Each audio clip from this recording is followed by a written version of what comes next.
I was a 5'9" basketball player. So all my life, I was the smallest guy on the court. I feel like, I did some pretty great things. Tyler Ulis, born January 5th, 1996. Today's feature is a player that did everything he was supposed to at all amateur levels to deserve being drafted in the NBA. It was a lifelong dream that happened at 21 years old when the Phoenix Suns took him with the 34th overall pick.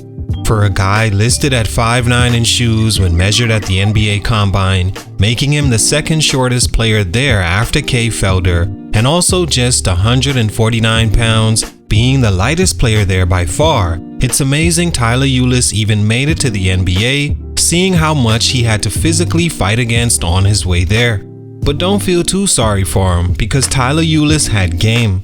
For a smaller player, he really didn't play like it in high school nor in college. Sure, his height affected him finishing at the rim at times, but anywhere else, Ulis was near dominant, considering we don't usually see the trajectory and follow-through he had. He was right at the doorstep of taking that same basketball favor into the NBA as well, before some of the things we'll talk about today happened. What I liked most about Tyler Ulis' game is he never played like a 5'9" basketball player as far as style. His moves were ultra smooth and deceptively shifty, as his change of speed and direction in high school and college were second to none. No doubt if Ulis were anywhere from 6'3" to 6'5", he would have been a top 10 draft pick and likely be an all-star in the league with a career still ongoing. He was also a pass-first point guard, rare in today's youth, that understood a way for him to look good and succeed at his size, he had to be the best floor general he could be. He averaged 7 assists at Kentucky as a sophomore, with 6 other future NBA players on the roster, 7 including him having to get his own. In college, that's borderline elite passing, no matter how tall you are. Even more impressive, seeing he had a size disadvantage. He also shot in the 40s from 3 as a freshman and 37% overall in 2 seasons. It helped him be named the Conference Player of the Year and Defensive Player of the Year in his final UK season. Only he and Anthony Davis have accomplished such in the last 20 years. With Kentucky being a revolving door for incoming top prospects at every position, especially point guard, Ulis was almost forced out after his freshman year, with Jamal Murray incoming as well as Isaiah Briscoe, 2 top high school point guards at his position, but really had to go before De'Aaron Fox got there or be buried on the bench, as dominant as Fox was with the ball. Luckily, he did enough to leave early and be drafted, but it didn't happen the way he would have liked, and eventually it led to a second-round pick, non-guaranteed start, prior to him being out the league in 3 years at just 23 years old. What happened? Let's talk about it. It's your boy JC Stunted Growth. Let's get it. Take a minute to like, subscribe, and comment on who I should do next. Tyler Ulis was a 5'9" point guard from Southfield, Michigan that moved to Madison, Illinois, joining Marian Catholic for his freshman year. He was able to start for the varsity team right away, despite being just 5'3". He grew 5 inches in a little more than a year, making him a 5'8" junior, which is still considered extremely small when projecting a player's future, and caused him to be overlooked by the bigger schools. He wouldn't grow more than an inch by the end of his senior year, but it didn't matter. He was still one of the state's best players his final 2 years.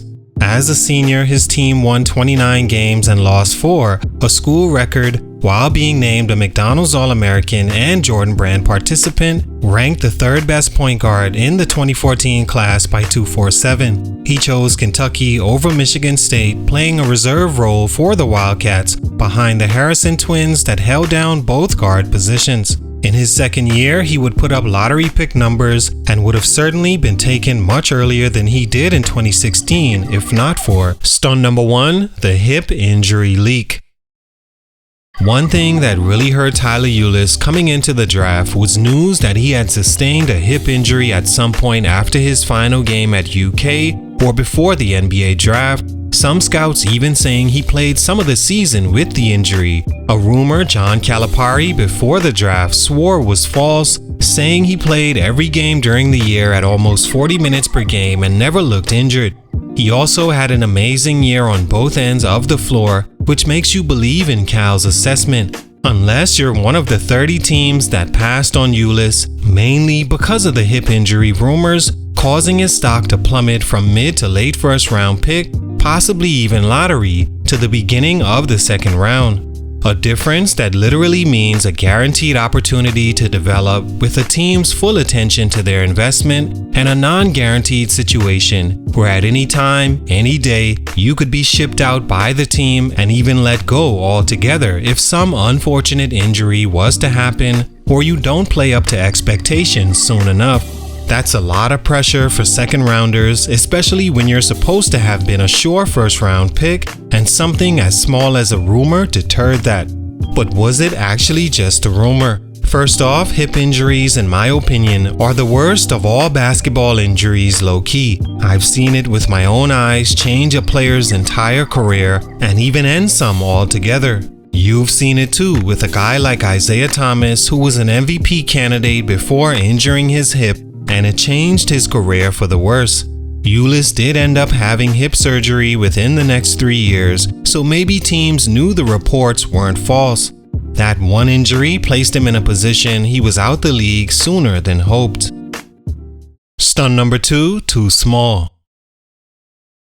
Another issue that played right alongside the hip injury rumor and eventual reality was the fact Ulis was so small and said to have a significant injury. Together, it crushed his draft first-round hopes but led to more challenges as a player. On the high school and college levels, size can be masked depending on talent in the high school environment specifically, because most of the competition are kids that will never play another organized game beyond making their high school team. So talent at any size is able to shine and afford a player a scholarship to some school in America. At the point of choosing a college, all a player has to do, and should be a number one focus, is choose the best fitted school for their game. That means a coach that's in love with your play style and willing to let you go out there and play heavy minutes, but most importantly, fail and learn on the fly without taking you out the game and affecting your pro future because he lied to you and made promises he didn't keep while it's too late for you, the player. At least before the transfer portal, where now you can simply just get up and leave. With that said, I wasn't sold on Ulis choosing Kentucky, seeing as he came in with a stacked roster and played both years on rosters with a handful plus of NBA talent. But Cal obviously liked him, playing him 37 minutes per game as a sophomore. But the NBA is a different level and game altogether. Not to mention a business where every inch counts. When Ulis got there, it was evident not just his height, but his weight would be an extreme disadvantage, and it was. Against the best and biggest point guards, also the best of the best coaches scheming against him, he was just too small to finish at the rim and couldn't use his speed and quickness on that level like he could in high school and college with all the elite point guards just as fast or faster than him. He never figured out how to overcome his size issue in the NBA, and with the hip injury, he wouldn't get the opportunity. Stunt number 3, couldn't shoot. Another area of struggle for Ulis was his shooting. It may have had to do with his size and injury, but whatever it was, 26 and 28% from 3 his first 2 years as a second-round pick was not going to cut it. The Suns did give him a guaranteed 2-year contract and played him 23 minutes per game in year 2, starting him 43 times, and the team went 21-61. He'd eventually be waived by the Suns after his rookie deal, the team feeling he had too much liability with him to further invest. He was small, ineffective off the dribble against elite athletic talent, had a significant injury to his hips, and couldn't shoot, or at least he didn't prove it with the further NBA three-point line. He signed with Golden State after being let go, but was waived again 3 months later. The Bulls would claim him off waivers, signing him to a 2-way contract, which meant splitting time with their G League team and the Bulls. But Ulis only played 1 game before he was waived once again after having a hip arthroscopy, which is a minor surgery but major red flag in paid sports. The 1 game would be his last in the league, as Sacramento also waived him, along with the Santa Cruz Warriors.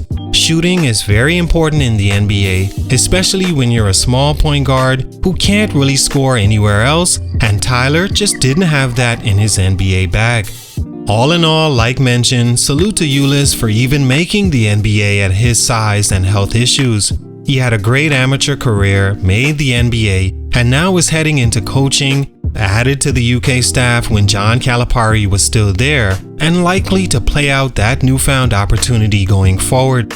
He was a player who overachieved and did well for his future, but for these reasons, his growth was stunted. Salute, much respect. It's your boy JC Stunted Growth, and I'm out.